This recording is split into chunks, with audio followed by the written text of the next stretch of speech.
Good day and good evening sa mga listeners ng aming programa. Pakinggan po natin ang istoryang ibabahagi ko sa inyo. Ako si Harold, 26 years old, isang utility boy na nagtatrabaho sa isang hardware dito sa probinsya ng Rizal. May 2 taon na rin ako ditong nagtatrabaho bilang boy, janitor, at kung ano-ano pa. Minsan, nahahatak din ako sa pagbubuhat ng sako-sakong semento o hollow blocks at nakakapagod din talaga. Mabuti na lang at mabait ang boss namin dito, si Ma'am Roxanne. Mas matanda lang sa akin ng 3 taon si Ma'am.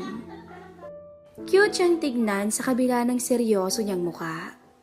Hula ko'y nasa 5'3" lang siya. May itsura din si Ma'am. Mahaba ang buhok at maputi ang kutis. Pero ang masasabi kong bumuo sa look niya ay ang kalusugan ng harapan niya. Sa tuwing lumalabas ng opisina si Ma'am Roxanne para mag-supervise sa hardware, kitang-kita ko sa mga mata ng mga trabahador dito ang pagkagigil. Hindi ko naman sila masisisi. Sadyang mapang-akit talaga kasi si Ma'am. Palagi kasi siyang naka-smart casual. Minsan, palda na above the knee ang suot niya. Kaya aninag ang makinis niyang legs, lalo kapag nakaupo siya. Minsan naman ay dress na tila niyayakap na ang buong katawan niya. Ano pa man ay malakas talaga ang dating ni Ma'am at kaaya-aya talaga siyang tignan. Madalas nga tuwing lunch break, pinag-uusapan namin mga trabahador kung gaano kaya siya kagaling pagdating sa kama. Isang araw, medyo nahuli kami ng delivery. Masama ng loob ng customer, kaya inutusan ako ni Ma'am na tumulong sa pagkarga ng construction supplies para mapabilis. Tinutukan kami ni Ma'am ng mga oras na yon. Mabilis ang kilos dahil ramdam namin yung inis niya. Higit sa lahat, ganado kami sa ganda ni Ma'am. Bagay sa kanya yung suot niyang itim na dress dahil litaw na litaw ang kaputian at kakinisan niya. Gabi na nang matapos kami noon. Mga alas 7 na. Kaya agad na umuwi yung truck driver at iba pang mga trabahador. Ako naman naglinis pa ako ng kalat sa hardware, sa storage area at sa parking lot. Napansin kong bukas pa rin ang ilaw sa opisina. Inisip ko na baka andun pa yung mga clerk. Kaya pumasok ako ng dahan-dahan, pero hindi ako kumatok. Laking gulat ko na si Ma'am Roxanne pala yung nasa loob. Nakaupo siya at may ginagawa. "Bakit Harold?" tanong sa akin ni Ma'am. Hindi ko alam ang sasabihin sa iya. Mukhang marami din kasi siyang ginagawa. May sinusulat siya sa makapal na libro. Record book siguro nakatabi ng laptop niya. "Pasensya po, Ma'am. Hindi ko po kasi inakala na kayo yung nandito eh." Paliwanag ko. Nginitian lang ako ni Ma'am sabay-sabing, "Okay lang, may kailangan ka ba?" "Maglilinis lang po sana." "Okay," sagot niya sabay balik sa ginagawa niya. Habang naglilinis at sumusulyap ako kay Ma'am Roxanne, mukhang pagod talaga siya, pero sulit din siyang pagmasdan. Medyo bumungad kasi sa akin ang harapan niya, na bahagyang nakayoko habang nagsusulat. Maliit lang yung opisina niya, pero sadyang binagalan ko ang kilos ko para masulit ang tanawin. Nagigil ako sa kanya ng mga oras na yon. Kung ano-ano nga rin yung naiisip kong kapilyuhan. Natauhan lang ako pagkatapos ng ilang minuto nang biglang magsalita si Roxanne. "Malapit na akong matapos, ikaw?" "Patapos na rin po," agad kong sagot. Tsaka ako lang binilisan ng kilos nang nagsimula ng magligpit si Ma'am. Halos sabay kaming natapos at nag-stretch siya ng katawan habang naghihikab. Halos lumuwa ang mga mata ko sa pagkakahuluman ng hinaharap ni Ma'am Roxanne habang nag-uunat. Agad ko namang inilayo ang mga mata ko nang napansin niyang nakatingin ako sa kanya. Pero hindi naman siya nag-react. Medyo napahiya ako kaya naisipan kong magpaalam na para umuwi. Pero biglang may tinanong si Ma'am sa akin. Marunong ka bang magmasahe, Harold? Po? Tanong ko sa kanya kahit narinig ko ng maayos ang sinabi niya. Dito banda oh, sabi ni Ma'am Roxanne habang tinatapik yung mga balikat niya.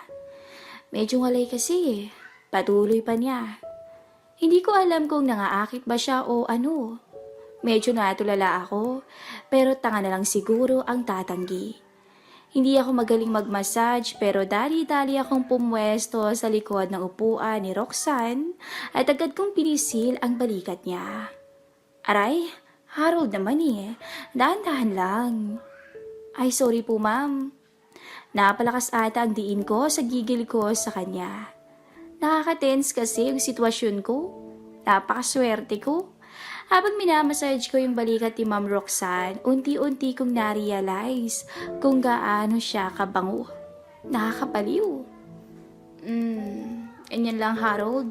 Sa leeg naman. Tila nag-e-enjoy na sabi ni Ma'am. Tila awit ang bawat kataga ni Ma'am Roxanne. Sobrang nakakadala ang malalambing niyang tono. Ininigit ko sa likod ng sandalan na kinauupuan ni Ma'am ang harapan ng shorts ko para lang maibsa ng uhaw ko. Habang tumatagal ay tila napapadalas ang mga pikil na boses ni Ma'am na para bang nadadala na siya. Kaya naman nagsimula ako ng usapan para labanan ang aking kahinaan. Baka kasi kung ano pang magawa ko sa kanya eh. Marami po ba kayong tinapos, Ma'am? Tanong ko sa kanya habang pinapadaan ang mga kamay ko sa balikat at leeg niya. Yung inventory lang. Tsaka tinuos ko na rin yung overtime pay niyo. Sagot ni Ma'am Roxanne sa akin. Naku ma'am, pwede niyo naman pong ipabukas niyo na lang yung mga ganyan. Naisipan kong magpakasweet ng kaunti. Tila wala namang mawawala. Tingnan niyo kayo ngayon. Sabi ko sabay iling. Siguro kailangan niyo po ng stress reliever. Sabi ko pa sa kanya. Nakakabawas naman ng stress yung masahe mo. Sagot ni ma'am. Nga po pala ma'am, baka magalit naman yung boyfriend niyo ah. Sabi ko sa kanya. Pero sa totoo ay gusto ko lang malaman kung single pa ba si ma'am. Huwag kang mag-alala Harold. Walang magagalit. Sagot ni ma'am sa akin sabay tawa ng bahagya. Ganun po ba? Sagot ko, naninigurado lang po eh. May ilang minuto ring nagpatuloy ako sa pagmamassage at naisip ko na mas okay kung ako na yung tatapos ng experience para hindi masyadong bitin para sa akin. Parang mas nakakabitin kasi kung si mamang magpapahinto. Gustong gusto ko na ring umuwi para tugunan na ang naipong pagkatakam ko kay Roxanne. Okay na po ba ma'am? Oo, salamat ha. Sagot niya sabay unat ng braso. Kinuha ko na yung walis at nagligpit saglit nang mapansin ko ang paghilot ni Ma'am Roxanne sa binti niya na tila may iniinda. Napalunok ako at bumilis ang tibok ng puso ko. Naisipan kong alokin pa siya ng masahe, kaso baka pag-isipan na niya ako ng masama.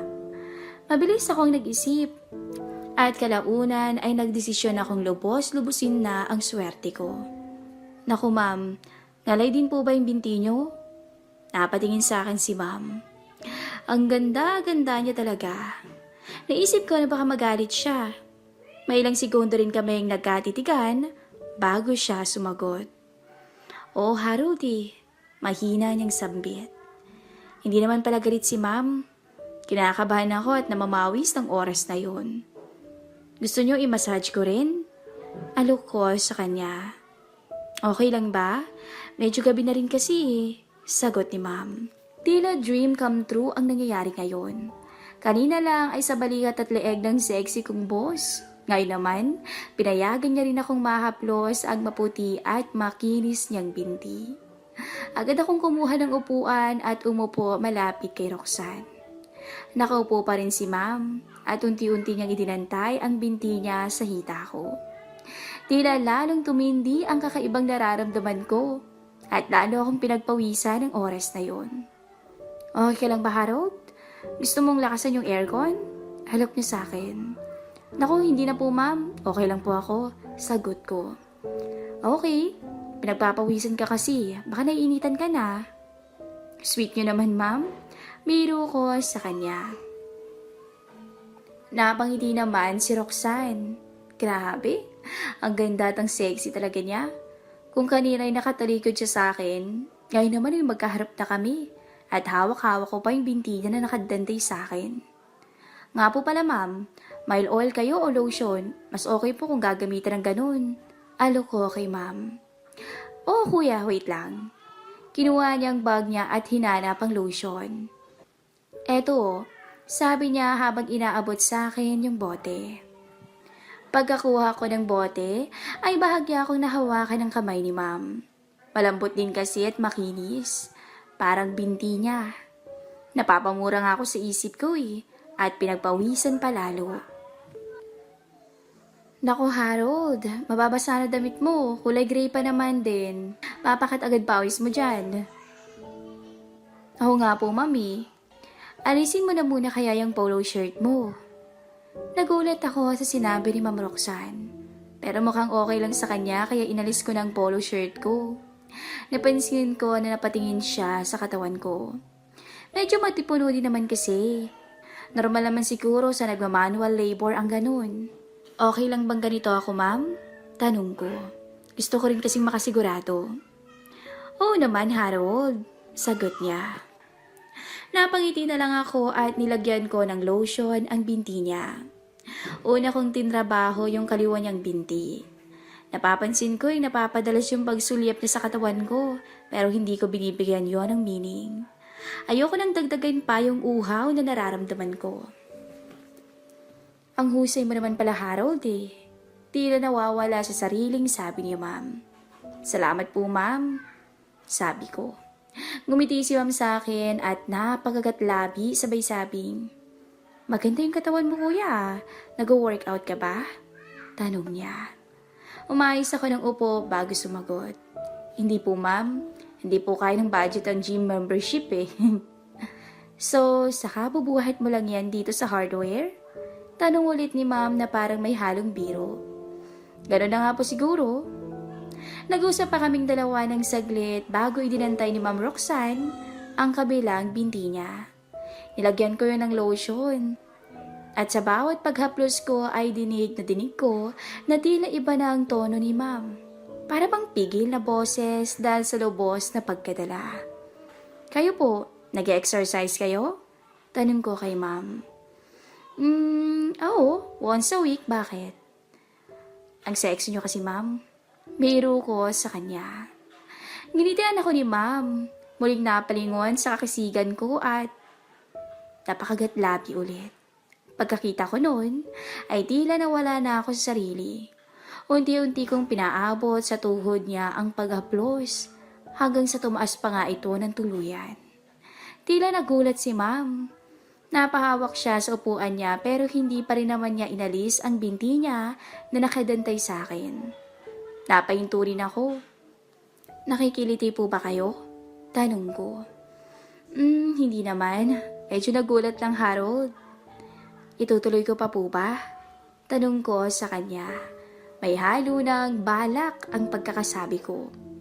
Napangiti na lang si Ma'am nang makahulugan bago sumagot. Siyempre, bahala ka bago magbago isip ko.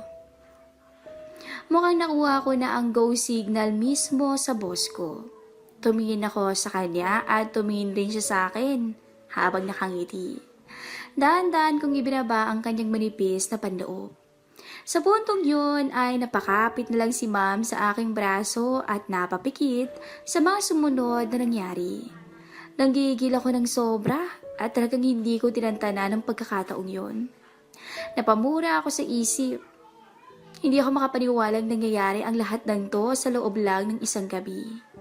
Maya-maya ay binaba ko ang pantalon ko at lumuhod agad si Ma'am sa harapan ko. Bago ko'y pinikit ang mga mata ko, nagsalita si Ma'am. Walang makakaalam nito ha? Oo naman Ma'am, ang tanging naisagot ko. Ngumiti siya, tuluyan akong pinagsilbihan ng aking sariling amo. May ilang minuto rin akong nasa alapaap nang tuluyang matapos ang lahat. Inalok ko ng tuluyan si Ma'am sa kama, pero hindi siya pumayag. Respeto ko naman yun. Tanggap kong hanggang dun lang mapagbibigyan ni Ma'am ang isang tulad ko. Malayong estado namin sa buhay at baka madisgrasya ko pa siya. Malaking kahihiyan yon para sa pamilya niya. Inayos namin ang mga damit namin bago umuwi. Sinabihan ako ni Ma'am Roxanne na mauuna muna raw siya dahil baka may makakita sa amin na magkasama. Ayaw raw niya ng chismis. Pumayag naman ako magpaiwan ng ilang minuto. Tangina, ang husay pala ni Ma'am Roxanne. Bulong ko sa sarili ko bago umuwi nang nakangiti. Hindi ko man nakuha ng buo si Ma'am ay nakontento na ako at nirespeto ko na lang siya bilang babae. Kahit ganoon, ay masaya talaga ako at hindi ko malilimutan ang gabing yon sa tala ng aking buhay. Hanggang dito na lang po ang ating story.